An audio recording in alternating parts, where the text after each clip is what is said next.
నమస్కారం ఘంటారావానికి స్వాగతం. ముందుగా ప్రధానాంశాలు. రాజకీయాలు ప్రమాదకరమైన దిశలో వెళ్తున్నాయన్న సీఎం. పివి జైపాల్ రెడ్డి స్ఫూర్తి రాజకీయాల్లో కొనసాగాలని వ్యాఖ్య.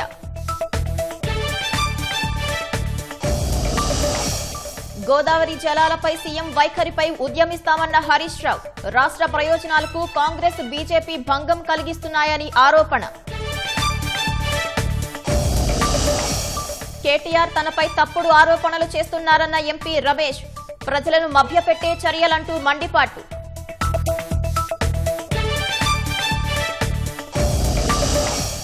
భారీ వర్షాలు వరదల దృష్ట్యా ప్రభుత్వం ముందస్తు చర్యలు. 33 జిల్లాకు కోటి చొప్పున నిధులు విడుదల.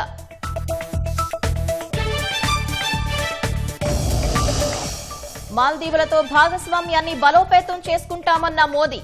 మౌలిక సదుపాయాలు, ఇంధనం సహా కీలక రంగాల్లో సహకారంపై చర్చ.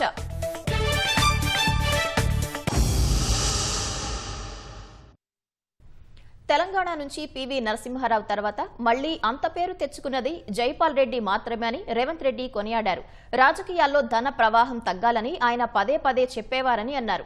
జైపాల్ రెడ్డి నమ్మిన సిద్ధాంతాన్నే తాము ముందుకు తీసుకెళ్తున్నామని చెప్పారు. తెలంగాణ స్వరాష్ట్ర ఏర్పాటులోనూ జైపాల్ రెడ్డి కీలక పాత్ర పోషించారని, ఆయన లేకుంటే తెలంగాణ సాకారం అయ్యేదే కాదని స్పష్టం చేశారు. జైపాల్ రెడ్డికి ప్రతిపక్ష పార్టీలతో సిద్ధాంతపర విభేదాలు ఉండేవి తప్ప 40 ఏళ్ల పాటు ఆయన అజాత శత్రువుగా కొనసాగారని ప్రశంసించారు. సమాచార హక్కు చట్టం రావడంలో జైపాల్ రెడ్డి పాత్ర మరువలేమన్న ముఖ్యమంత్రి, సంస్కరణల అమలుకు కూడా జైపాల్ రెడ్డి ఎంతో తాపత్రయపడేవారన్నారు. సిద్ధాంతపరమైన రాజకీయాలు కనుమరుగే స్విగ్గీ పాలిటిక్స్ వచ్చాయని వ్యాఖ్యానించారు. ఇక్ఫై క్యాపిటల్ ఫౌండేషన్ సొసైటీ ఆధ్వర్యంలో నిర్వహించిన జైపాల్ రెడ్డి అవార్డుల ప్రదానోత్సవంలో ముఖ్యమంత్రి రేవంత్ రెడ్డి పాల్గొన్నారు. కల్వకుర్తి శాసనసభ నియోజకవర్గం నుంచి ఉప ఎన్నికల్లో శాసనసభ్యుడిగా ఎన్నికై 4 పర్యాయాలు శాసనసభ్యుడిగా, 5 పర్యాయాలు లోక్సభ సభ్యుడిగా, 2 సార్లు రాజ్యసభ సభ్యుడిగా, రాజ్యసభలో ప్రధాన ప్రతిపక్ష నాయకుడిగా, కేంద్ర మంత్రిగా, వారు పెట్రోలియం శాఖ నిర్వహిస్తున్నప్పుడు ఈ దేశంలో కీలకమైన అంశాలలో వాళ్ళు తీసుకున్న నిర్ణయం కానీ, ఇన్ఫర్మేషన్ అండ్ బ్రాడ్కాస్టింగ్ మినిస్టర్గా ఉన్నప్పుడు ప్రసార భారతి చట్టాన్ని వారు ప్రజాస్వామ్యాన్ని, ప్రతిపక్ష గళాన్ని ప్రజాస్వామ్యం బలోపేతం చేయడానికి ఉపయోగపడుతుందని నమ్మి విశ్వసించి ఒక బలమైన చట్టాన్ని దేశానికి వారు అందించారు. అటల్ బిహారీ వాజ్పేయి గారి నుంచి మొదలు పెడితే లాల్ కృష్ణ అద్వానీ, సుష్మా స్వరాజ్ గారు, పార్లమెంట్లో గొప్పగా రాణించిన వక్తల నుంచి మేధావుల వరకు వారిని ఎప్పుడూ రాజకీయ ప్రత్యర్థిగానో, సిద్ధాంత విభేదాలు మాత్రమే వారితో ఉండేవి. వ్యక్తిగతమైన వైరం ఎప్పుడు జైపాల్ రెడ్డి గారికి దేశ రాజకీయాల్లో ఎప్పుడు లేదు. వారు ప్రతిపక్షంలో ఉండి మాట్లాడిన ప్రసంగాలు ఈ రోజుకు పార్లమెంట్లో సెంట్రల్ హాల్లో సీనియర్స్ని కలిసినప్పుడు సీనియర్ పార్లమెంటేరియన్స్ చాలా సందర్భాలలో సెంట్రల్ హాల్లో గుర్తు చేస్తూ ఉంటారు. వారు దాదాపుగా 35 సంవత్సరాలు వెనుదిరిగి చూడకుండా దేశ రాజకీయాలలో వారు రాణించారు. వారి చివరి శ్వాస వరకు ప్రజల పక్షాన ప్రజా సమస్యల్ని పరిష్కరించడానికి, ఈ దేశంలో ప్రజలకు ఉపయోగపడే విధి విధానాలను అమలు చేయడంలోనే వారు కృషి చేసిండ్రు. అసలు పరిపాలనలో తీసుకురావాల్సిన మార్పుల గురించి జైపాల్ రెడ్డి గారు ఆలోచన చేసేది. వారు గొప్పగా చట్టాలు, శాసనాలే కాదు, గొప్ప వక్తగా రాణించడం వల్ల వారు ఉత్తమ పార్లమెంటేరియన్గా ఈ ప్రాంతం నుంచి గొప్పగా రాణించింది పివి నరసింహారావు గారు. పివి నరసింహారావు గారి తర్వాత ఆ స్థాయిలో గుర్తింపు, గౌరవాన్ని చట్టసభలలో తీసుకొచ్చింది జైపాల్ రెడ్డి గారు అని చెప్పి ఈ సందర్భంగా మనం అందరం గుర్తు చేసుకోవాలి. దేశ రాజకీయాల మీద చెరగని ముద్ర వేసిన Jaipal Reddy memorial awards receivers, I wanted to congratulate them. This is one of the rarest opportunity. Jaipal Reddy గారు బలంగా నమ్మిన సిద్ధాంతాన్ని మనం ఈరోజు అమలు చేయడానికి అవసరమైన విధానాలను రూపొందించడంలో మీ అందరి సహకారం అవసరం ఉన్నది. మొదట్లో వారి విద్యార్థి రాజకీయాల నుంచి ప్రజా జీవితంలోకి వచ్చినప్పుడు తెలంగాణ రాష్ట్ర ఏర్పాటు ప్రక్రియలో వారు భాగస్వాములు కాకపోయినా ఈరోజు తెలంగాణ రాష్ట్రం ఏర్పాటులో జైపాల్ రెడ్డి గారి పాత్రను ఎవ్వరు తీయలేరు. జైపాల్ రెడ్డి గారు లేకపోతే, జైపాల్ రెడ్డి గారి సహకారం లేకపోతే తెలంగాణ రాష్ట్రం వచ్చి ఉండేది కాదు. వారు కాంగ్రెస్ని వీడినప్పుడు కాంగ్రెస్ని విభేదించింది సిద్ధాంతం కోసమే. తిరిగి వారు కాంగ్రెస్లో చేరినప్పుడు కూడా అదే సిద్ధాంతం కోసం తిరిగి కాంగ్రెస్ పార్టీలోకి వచ్చారు. పదవుల కోసం పార్టీ ఆనాడు మారలే, తిరిగి కాంగ్రెస్లోకి వచ్చినప్పుడు కూడా వారు పదవి కోసం మారలే. ఐడియాలజికల్ పాలిటిక్స్ లేకుండా పోయి స్విగ్గీ పాలిటిక్స్ వచ్చింది. ఈరోజు ఎవరు ఎంత ఫాస్ట్గా డెలివరీ చేస్తారు, ఆన్లైన్లో ఎవరు వస్తారు, కావాల్సింది ఎవరు తొందరగా ఇస్తారని సిద్ధాంతాల కోసమే పనిచేసే వాళ్ళు దేశ రాజకీయాలలో తగ్గుతూ వస్తున్నారు. ఇది ప్రజాస్వామ్య స్ఫూర్తికి ప్రజాస్వామ్యానికి అత్యంత ప్రమాదకరం. మహిళా శక్తి పథకంలో భాగంగా స్వయం సహాయక సంఘాల మహిళలకు అందించే చీరల ఉత్పత్తిని వేగవంతం చేయాలని మంత్రి తుమ్మల నాగేశ్వరరావు ఆదేశించారు. సచివాలయంలో చేనేత జౌళి శాఖ పథకాల అమలుపై సమీక్షించిన మంత్రి ఆగస్టు 7న జాతీయ చేనేత దినోత్సవం రోజు నిర్వహించే వేడుకకు పటిష్ట ఏర్పాటు చేయాలని సూచించారు. చేనేత రంగంలో తెలంగాణకు ప్రత్యేక స్థానం ఉందన్న తుమ్మల రాష్ట్రానికి చెందిన వివిధ రకాలైన వస్త్రాలను జాతీయ చేనేత దినోత్సవం రోజు ఏర్పాటు చేసే ప్రదర్శనలో ఆయా సంఘాల ద్వారా ప్రదర్శించాలని సూచించారు. డిమాండ్కు అనుగుణంగా నాణ్యతతో వస్త్రాలను ఉత్పత్తి చేసేలా చర్యలు తీసుకోవాలని కోరారు. చేనేత రుణమాఫీ పథకం లబ్దిదారుల ఎంపికను వేగవంతం చేసి ఖాతాల్లో నిధులు జమ చేయాలని ఆదేశించారు. ఇందిరాక్రాంతి మహిళా శక్తి పథకంలో భాగంగా స్వయం సహాయక సంఘాల మహిళలకు అందించే చీరలను పరిశీలించి ఉత్పత్తి వేగవంతం చేయాలని తుమ్మల ఆదేశించారు. నేతన్న పొదుపు, భరోసా, భద్రతా పథకాలను పటిష్టంగా అమలు చేయాలని అధికారులకు మంత్రి తుమ్మల దిశానిర్దేశం చేశారు. బుల్డోజ్ చేసి గోదావరి జలాలను ఏపీ తరలించే కుట్రలు చేస్తే సీఎం రేవంత్ రెడ్డి నిలదీసే పరిస్థితి లేదని మాజీ మంత్రి హరీష్ రావు విమర్శించారు. హైదరాబాద్ మల్లాపూర్లో బీఆర్ఎస్ విద్యార్థి విభాగం బీఆర్ఎస్వి ఆధ్వర్యంలో సదస్సు జరిగింది. గోదావరి బనకచెర్ల ప్రాజెక్టుపై హరీష్ రావు ప్రజెంటేషన్ ద్వారా దిశానిర్దేశం చేశారు. ప్రజల్లోకి తీసుకెళ్లాల్సిన అంశాలు, భవిష్యత్ కార్యాచరణపై వివరించారు. కేసులు, కుట్రలు ఎదుర్కొని ఎత్తుకు పై ఎత్తు వేసి కేసీఆర్ పాలమూరు, రంగారెడ్డి ఎత్తిపోతల 80% పనులు పూర్తి చేశారని హరీష్ రావు గుర్తు చేశారు. నీళ్ల లెక్క తెలంగాణ వాటా తేలకుండా చంద్రబాబు ముందుకెళ్లరాదని రేవంత్ రెడ్డి ఒప్పుకుంటాడేమో కానీ తెలంగాణ ఒప్పుకోదన్నారు. రేవంత్ రెడ్డి సంతకం పెట్టినా కేసీఆర్, రైతులు ఊరుకోరని, అవసరమైతే బీఆర్ఎస్ తరపున సుప్రీంకోర్టుకు వెళ్తాం, జాతీయ రహదారులు దిగ్బంధం చేస్తామని హెచ్చరించారు. రేవంత్ రెడ్డి పాలనలో 20 నెలల పాలనలో ఏం జరుగుతుందంటే నీళ్లు ఆంధ్రప్రదేశ్ కు నిధులు ఢిల్లీకి పోతున్నాయి. నీళ్లు ఆంధ్రప్రదేశ్ కంటే బాబుకు, నిధులు ఢిల్లీ కంటే రాహుల్ గాంధీకి పోతున్నాయి. ఇవాళ ఢిల్లీలో ఉన్న బీజేపీ, ఆంధ్రప్రదేశ్లో ఉన్న తెలుగుదేశం, మన తెలంగాణలో అధికారంలో ఉన్న కాంగ్రెస్, ఈ ముగ్గురు కలిసి మన తెలంగాణ హక్కులకు ముప్పు వాటిల్లో చేస్తున్నారు. మన హక్కులు దెబ్బతీసే కుట్రలు చేస్తూ ఉన్నారు. దయచేసి మీరందరూ కూడా బాగా అర్థం చేసుకొని ఆ కుట్రలను బద్దలు కొట్టాలి. మన హక్కులు మనం కాపాడుకోవాలి. తెలంగాణ ప్రయోజనాలను మనం నిలబెట్టుకోవాల్సినటువంటి బాధ్యత మన మీద ఉంది. ఆ నీళ్లలో, కృష్ణా, గోదావరి నదులలో మన వాటా మనం దక్కించుకోవాల్సినటువంటి బాధ్యత ఇలా మనందరి మీద కూడా ఉంది. సీఎం రేవంత్ రెడ్డిపై బురద చల్లాలని, తనపై మాజీ మంత్రి కేటీఆర్ తప్పుడు ఆరోపణలు చేస్తున్నారని అనకాపల్లి ఎంపీ సీఎం రమేష్ అన్నారు. సీఎం రేవంత్ రెడ్డి 1660 కోట్లతో నామినేషన్ వర్క్ ఇచ్చారంటూ కేటీఆర్ అవగాహన లేకుండా మాట్లాడుతున్నారని అనకాపల్లి ఎంపీ కార్యాలయంలో ఆక్షేపించారు.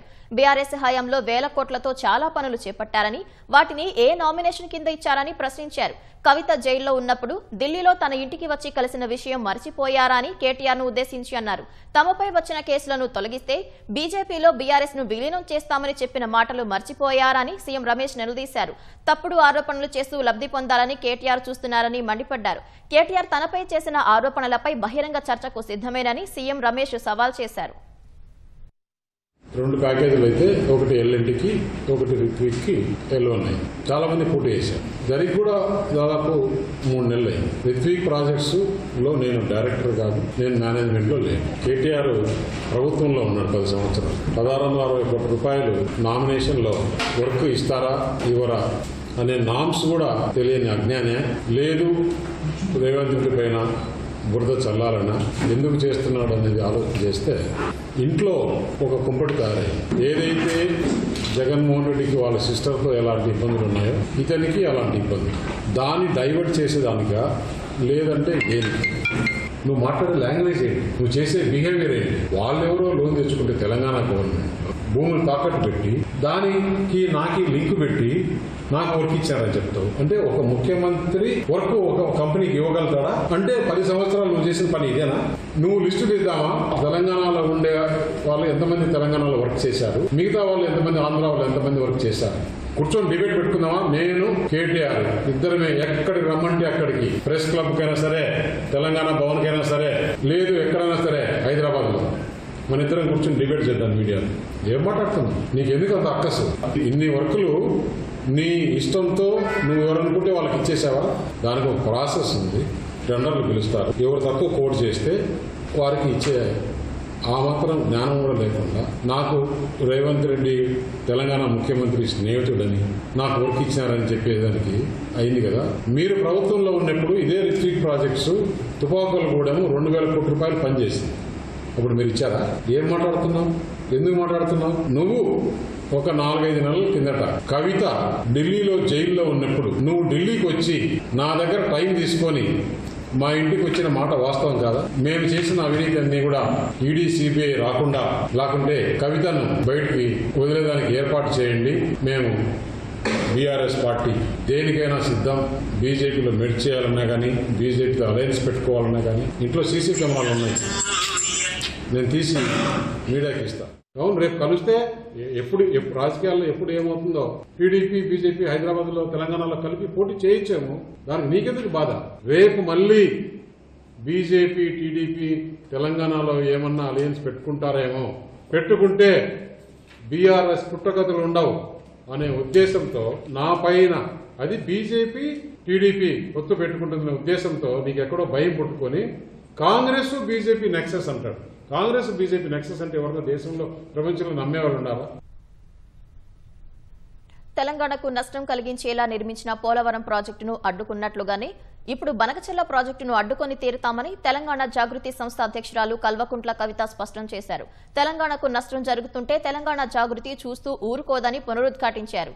తోటివారి గోప్యత మర్యాదకు రక్షణ లేకుండా మాట్లాడటం ట్రెండ్గా మారిందన్న కవిత, జాగృతి నాయకులు మాత్రం తిట్టకుండా పదునైన విమర్శ చేయాలని జాగృతి లీడర్ శిక్షణ కార్యక్రమంలో సూచించారు. కన్ఫ్యూజన్ ఉన్నది బయట. రాజకీయంగా పొద్దులేస్తే ఎవరు పడితే వాళ్ళు ఏది పడితే అది మాట్లాడుతున్నారు. కానీ మీరు క్లారిటీతో ఉండండి.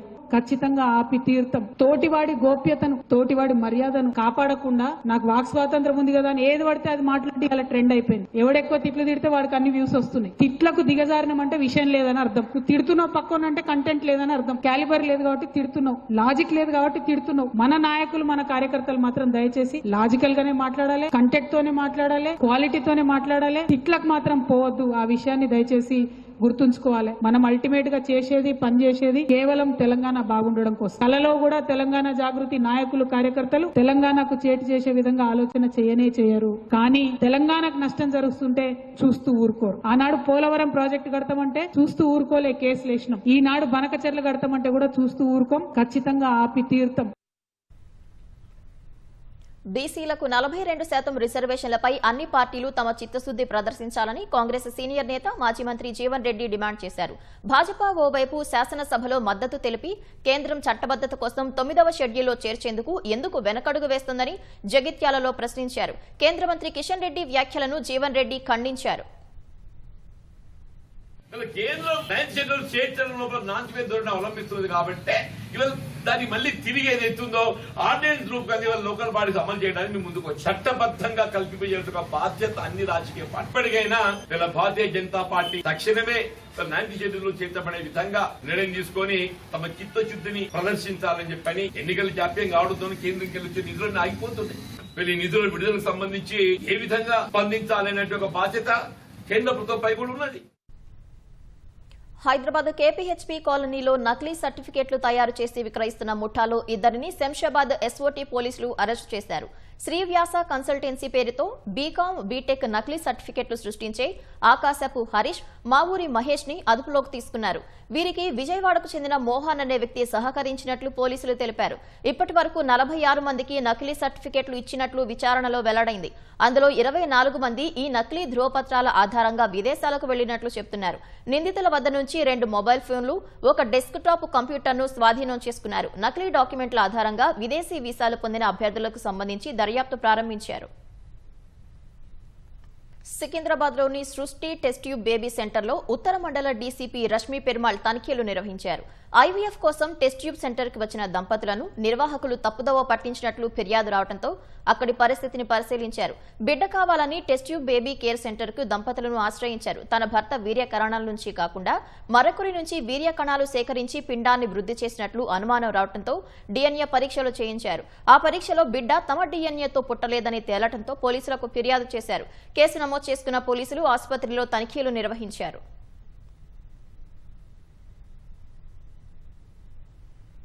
ఉధృతంగా ప్రవహిస్తున్న వాగులో 15 మంది విద్యార్థులు చిక్కుకున్న ఘటన కామారెడ్డి జిల్లా సదాశివనగర్ మండలం అమర్లబండ గ్రామంలో చోటు చేసుకుంది. కొద్ది రోజులుగా కురుస్తున్న వర్షాలకు రాజగుండ వాగు ఉధృతంగా ప్రవహిస్తోంది.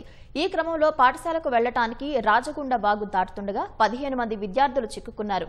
విషయం తెలుసుకున్న పోలీసులు, గ్రామస్తులు విద్యార్థుల తల్లిదండ్రుల సహాయంతో వారిని ట్రాక్టర్ ద్వారా ఒడ్డుకు చేర్చారు.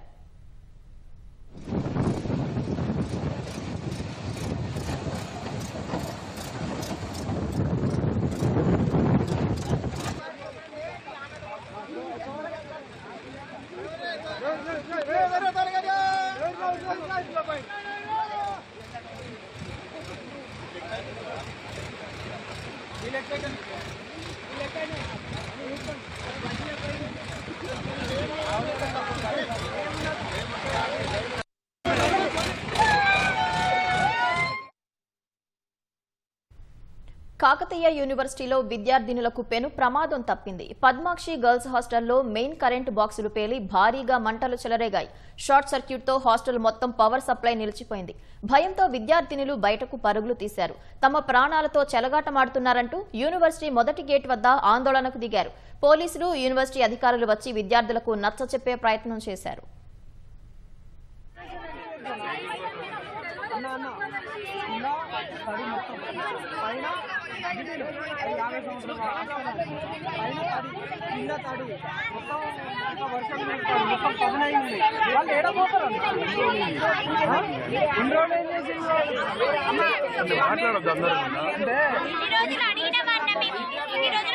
ఎక్కడ అడిగేసిన పాములే ఫస్ట్ ఆఫ్ ఆల్. అది ఇప్పుడు ఇంతకు అది కరెంటుకు సంబంధించిన ఈ కరెంట్ అనేది ఇది మొత్తం వేలిపోయింది. ఇంత పెద్దగా సౌండ్ అంటే అది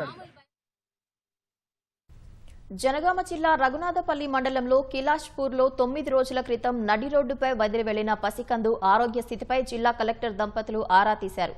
కళ్లు తెరవని పసిబిడ్డను కనికరం లేకుండా ఓ తల్లి వదిలి వెళ్లిపోగా మరో తల్లి ఒడిలోకి తీసుకుని లాలించింది. అనంతరం నవజాత మగ శిశువును జనగామ శిశు సంరక్షణ కేంద్రానికి తరలించి మెరుగైన వైద్యం అందించారు. జిల్లా కలెక్టర్ రిజ్వాన్ బాషా షేక్, ఆయన సతీమణి డాక్టర్ సయ్యద్ అమ్రీన్ పసిబిడ్డను చూసేందుకు ఎంసీహెచ్కు వెళ్లారు. తల్లి లేని బిడ్డను చూసి తల్లడిల్లిన కలెక్టర్ సతీమణి అమ్రీన్ ముద్దులోకే బిడ్డను ఒడిలోకి తీసుకుని పాలుపట్టారు. బిడ్డలు దేవుడు ఇచ్చే వరమని, అలాంటి బిడ్డలను ప్రభుత్వం నుంచి బిల్లులు వస్తాయనే నమ్మకంతో అప్పులు చేసి గ్రామాల్లో అభివృద్ధి పనులు చేపట్టిన తాజా మాజీ సర్పంచుల పరిస్థితి పలుచోట్ల దీనంగా మారింది. బిల్లులు రాక సొంత ఆస్తులు అమ్ముకొని రోడ్డు మీద పడ్డ పరిస్థితి నెలకొంది. సిద్దిపేట జిల్లా అక్కన్నపేట మండలం మైసమ్మవాగు తండా తాజా మాజీ సర్పంచ్ లావణ్య కుటుంబం నిలువ నీడలేక సర్కారు బడిలోనే ఆశ్రయం పొందుతోంది.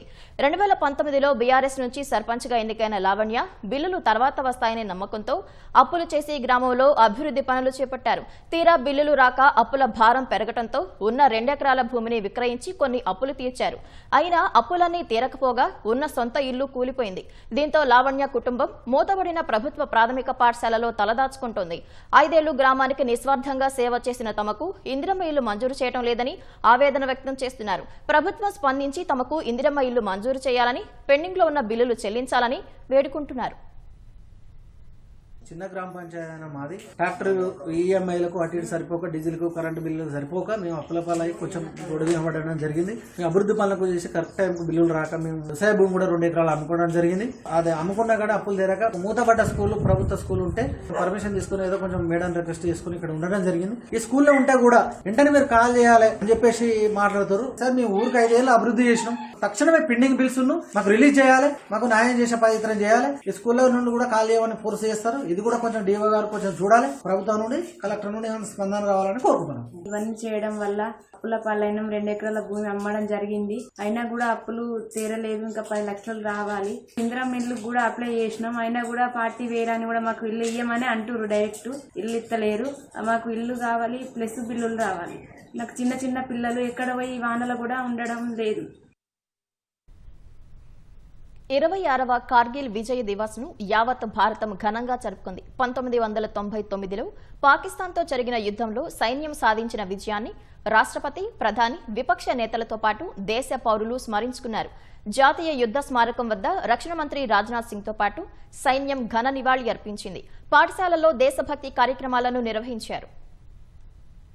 సైనిక బలగాల అసాధారణ శౌర్యం, దృఢ సంకల్పానికి కార్గిల్ విజయ్ దివస్ ప్రతీక అని రాష్ట్రపతి ద్రౌపది ముర్ము అన్నారు. 1999లో జరిగిన కార్గిల్ యుద్ధంలో ప్రాణత్యాగం చేసిన సైనికులకు రాష్ట్రపతి ద్రౌపది ముర్ము, ప్రధాని మోదీ, కాంగ్రెస్ చీఫ్ మల్లికార్జున ఖర్గేతో పాటు త్రివిధ దళాలు నివాళులర్పించాయి. దేశం కోసం వారి సైనికుల అంకిత భావం, అమరుల అత్యున్నత త్యాగం పౌరులకు స్ఫూర్తినిస్తుందని రాష్ట్రపతి అన్నారు. దేశ ఆత్మగౌరవాన్ని కాపాడటానికి జీవితాలను త్యాగం చేసిన భరతమాత ముద్దుబిడ్డల అసమాన ధైర్య సాహసాలను కార్గిల్ దివస్ గుర్తు చేస్తుందని ప్రధాని మోదీ ఎక్స్ పోస్ట్ లో పేర్కొన్నారు. కార్గిల్లో మాతృభూమిని సంరక్షించిన అమరవీరుల త్యాగానికి నమస్కరిస్తున్నట్లు ఎక్స్ పోస్ట్ లో మల్లికార్జున ఖర్గే తెలిపారు. 1999 కార్గిల్ యుద్ధంలో ప్రాణత్యాగం చేసిన సైనికులకు రక్షణ మంత్రి రాజ్నాథ్ సింగ్ ఘనంగా నివాళులర్పించారు. కార్గిల్లో జవాన్ల త్యాగం సాయుధ దళాల అచంచల సంకల్పానికి చిరకాల జ్ఞాపకమని, దేశం వారికి ఎప్పటికీ రుణపడి ఉంటుందని రాజ్నాథ్ తెలిపారు. జాతీయ యుద్ధ స్మారకం వద్ద పూలగుచ్చం పెట్టి రాజ్నాథ్ నివాళులర్పించారు.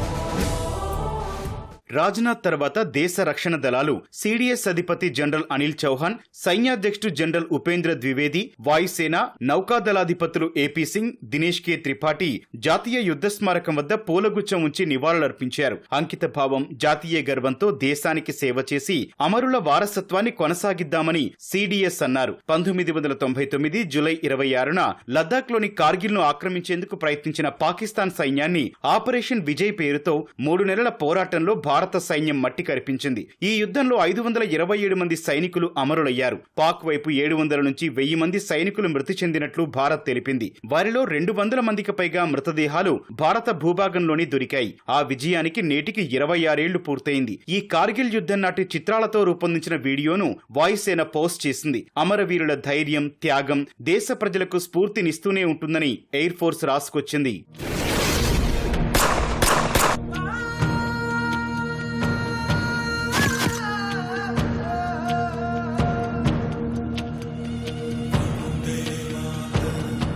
లద్దాఖ్లోని ద్రాస్లోని కార్గిల్ వార్ మెమోరియల్ వద్ద భారత సైన్యం అమరులకు పుష్పాంజలి ఘటించింది. సైనిక పరేడ్ నిర్వహించింది. రక్తదాన, వైద్య శిబిరాలు ఏర్పాటు చేశారు. అమరవీరుల కుటుంబాలకు సన్మానం చేశారు. దేశవ్యాప్తంగా విద్యార్థులు ర్యాలీ నిర్వహించడంతో పాటు పాఠశాలల్లో దేశభక్తి కార్యక్రమాలు జరిగాయి. విద్యార్థులు కార్గిల్ అమర జవాన్లను గుర్తు చేసుకున్నారు. కార్గిల్ యుద్ధంలో భారత సైన్యం విజయకేతనం ఎగరవేసి 26 ఏళ్లు పూర్తి చేసుకున్న సందర్భంగా సికింద్రాబాద్ పరేడ్ మైదానంలో అమరవీరుల స్తూపానికి గవర్నర్ జిష్ణుదేవ్ వర్మ పూలమాలలు వేసి నివాళులు అర్పించారు. అమరవీరుల త్యాగాన్ని స్మరించుకుంటూ విజయ్ దివస్ పేరిట అమరవీరుల స్తూపానికి పలువురు సైనికాధికారులు పుష్పాంజలి ఘటించారు. విజయ్ దివస్ సందర్భంగా కుత్బుల్లాపూర్ షాపూర్ నగర్లో 5K రన్ను నిర్వహించారు. 5K రన్ను బీజేపీ రాష్ట్ర అధ్యక్షుడు రామచంద్రరావు ప్రారంభించారు. అనంతరం కార్గిల్ యుద్ధంలో అమరులైన సైనికులకు నివాళులు అర్పించారు. ఆదిలాబాద్ లో అమరవీరుల స్తూపానికి జిల్లా కలెక్టర్, ఎన్సీసీ విద్యార్థులు నివాళులు అర్పించారు. అనంతరం అమర జవాన్ల సేవలను స్మరించుకున్నారు. మహబూబాబాద్ జిల్లా మరిపెడలో విద్యార్థుల ఆధ్వర్యంలో భారీ ర్యాలీ నిర్వహించారు. అమరులైన సైనికులను స్మరించుకుంటూ కార్గిల్ స్తూపానికి డోర్నకల్ ఎమ్మెల్యే రామచంద్రు నాయక్ పూలమాలలు వేసి నివాళులు అర్పించారు. సంగారెడ్డిలో కార్గిల్ విజయ్ దివస్ కార్యక్రమం నిర్వహించారు. భవిష్యత్ తరాలకు దేశభక్తిని పెంపొందించడం కోసం ఇలాంటి కార్యక్రమాలు దోహదం చేస్తాయని జిల్లా కలెక్టర్ ప్రవీణ్య పేర్కొన్నారు. ఒకప్పుడు ఆ ప్రాంతం పచ్చని చెట్లతో ఆహ్లాదకర వాతావరణంలో పర్యాటకులతో రద్దీగా ఉండేది. కానీ ఇప్పుడు మందుబాబులకు అడ్డాగా మారింది. సౌకర్యాల లేమితో కళ కోల్పోయింది. సంగారెడ్డి జిల్లాలో సింగూరు ప్రాజెక్టును పర్యాటక ప్రాంతంగా తీర్చిదిద్దాలన్న ప్రణాళికలు నీటి రాతలుగానే మిగిలిపోతున్నాయి. సంగారెడ్డి జిల్లాలో ఏకైక భారీ నీటి ప్రాజెక్టు సింగూరు. ఈ జలాశయం సాగునీటి అవసరాలు తీర్చడంతో పాటు పర్యాటక ప్రాంతంగానూ గుర్తింపు పొందింది. సెలవు దినాలు వచ్చాయంటే ప్రకృతి ప్రేమికులకు సింగూరు ప్రాజెక్టే గుర్తుకు వస్తుంది. కానీ సౌకర్యాల లేమితో పర్యాటకం పడకేసింది. పార్క్ నిర్వహణ సరిగా లేక అధ్వాన స్థితికి చేరింది. వాకింగ్ ట్రాక్ పూర్తిగా ధ్వంసమైంది. పార్కులో పిచ్చి మొక్కలు పెరిగి విష సర్పాలు సంచరిస్తున్నాయి. జలాశయం వద్ద సరైన రహదారులు, విద్యుత్ దీపాల ఏర్పాట్లు లేకపోవడంతో పర్యాటకులు తీవ్రంగా ఇబ్బంది పడుతున్నారు. క్షేత్రంలో భాగంగా మరి సింగూరు ఉంది. హైదరాబాద్కు కూతవేటు దూరంలో ఉంది. హైదరాబాద్ నుంచి పర్యాటకులు కూడా బాగా పెద్ద ఎత్తున వస్తారు. మరి చుట్టుపక్కల మనం కూడా వర్షాకాలంలో మరి అందరూ కూడా పెద్ద ఎత్తున కోసం అక్కడ పర్యటనకు పోతారు కాబట్టి అది పర్యాటక క్షేత్రంగా లేకుండా ఇలా పాడుబడ్డ వ్యవస్థ కూడా పార్క్ కానీ ఆ డ్యామ్ కానీ వ్యవస్థ నిర్మాణమైంది. కాబట్టి గత ప్రభుత్వం టీఆర్ఎస్ కూడా 10 ఏళ్ళు అభివృద్ధి చేస్తున్నాం, నిధులు కేటాయిస్తున్నాం అనుడే తప్పింది తప్ప ఉన్న పార్కును కూడా అభివృద్ధి చేయలేక అది మొత్తం పాడుపడిపోయింది, మందుబాబులకు అడ్డగా మారింది. ఇప్పటికైనా ఈ ప్రభుత్వం వచ్చి కూడా సంవత్సరాలు గడిచిపోతుంది. అభివృద్ధి నిధులు 500 కోట్లని అవి అని పేర్లు చెప్పడం తప్ప ఇప్పటి వరకు ఆడ ఎలాంటి అభివృద్ధి చేయలేరు. మరి సంగారెడ్డి జిల్లాలోనే ఎన్నో సంవత్సరాల క్రితము పార్కును నిర్మించారు. ఆ పార్కు ఈరోజు నిరుపయోగంగా అయ్యింది. తర్వాత అక్కడ ఉన్న వాసులకు కానీ లేకుంటే హైదరాబాద్ నుండి వచ్చే వాసులకు కానీ అసలు ఏమాత్రము ఉపయోగం లేకుండా పాడైపోయింది.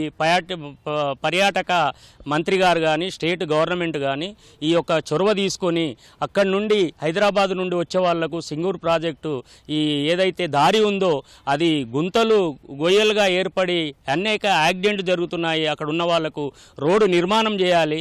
అక్కడి నుండి సింగూరు ప్రాజెక్టు వరకు, హైవే నుండి సింగూరు ప్రాజెక్టు వరకు, అదేవిధంగా అక్కడ పిల్లలు సేద తీర్చడానికి ఉయ్యాలలు, అదేవిధంగా ఆడుకోనికి అవన్నీ కూడా నిరుపయోగంగా ఉన్నాయి. ఇమీడియట్ రాష్ట్ర ప్రభుత్వం చొరవ తీసుకొని ఈ పర్యాటక కేంద్రాన్ని సంగారెడ్డి జిల్లాలోనే ప్రథమంగా ఉన్న సింగూరు ప్రాజెక్టు మరి ఈ ప్రాజెక్టును ఇమీడియట్ టేకప్ చేసి రాష్ట్ర ప్రభుత్వం చొరవతోటి అక్కడున్న అన్ని ఏర్పాటు చేయాలని చెప్పి మేము డిమాండ్ చేస్తున్నాం. కొన్ని నెలల క్రితం జలాశయాన్ని సందర్శించిన మంత్రి దామోదర్ రాజనరసింహ ఇక్కడ చేపట్టాల్సిన అభివృద్ధి పనులపై అధికారులకు దిశానిర్దేశం చేశారు. పర్యాటకుల్ని ఆహ్లాదపరిచేలా చేపట్టాల్సిన పనులకు సంబంధించిన ప్రతిపాదనలు సిద్ధం చేయాలని అధికారులను ఆదేశించినా ఇంకా అవి ప్రతిపాదనల దశలోనే ఉన్నాయి. అధికారులు మాత్రం సింగూరు ప్రాజెక్టును పర్యాటక కేంద్రంగా అభివృద్ధి చేసేందుకు 75 కోట్లు కావాలని ప్రభుత్వానికి ప్రతిపాదనలు పంపినట్లు చెబుతున్నారు. ప్రాజెక్టు మధ్యలో 2 ఐలాండ్లు నిర్మిస్తామని, అక్కడికి వెళ్లేందుకు బోటింగ్ సదుపాయం కల్పిస్తామని అంటున్నారు. కాటేజ్లు, విద్యుత్ దీపాల ఏర్పాటుపైన దృష్టి సారిస్తున్నట్లు తెలిపారు.